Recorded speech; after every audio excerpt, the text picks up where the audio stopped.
પણ એનામાં સૂતા સૂતા પણ માળાનો જપ કરી શકાય,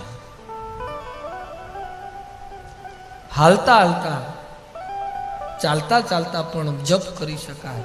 કદાચ માળા ન લો તો મનથી જપ કરો ને, કરમાળા છે કરમાળાનો જપ કરો.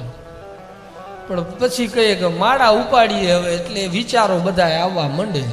આવે, આવવા દ્યો, આવશે. એને પકડશો તો તકલીફ છે. આવશે ને જશે, આવશે જાય, આવે જાય, આવે ને જાય. એટલે એને પકડવાની જરૂર નથી. મનના વિચારોને પકડશું તો તકલીફ રહેવાની છે. એટલે મન કાબુ મેં અપના મન નહીં तो ध्यान क्या करे, आंखें न करे दीदार तो उसमें भगवान क्या करे. तो मूलतः કહેવાનો સુર કે મંત્ર જાપ મમ દૃઢ વિશ્વાસ.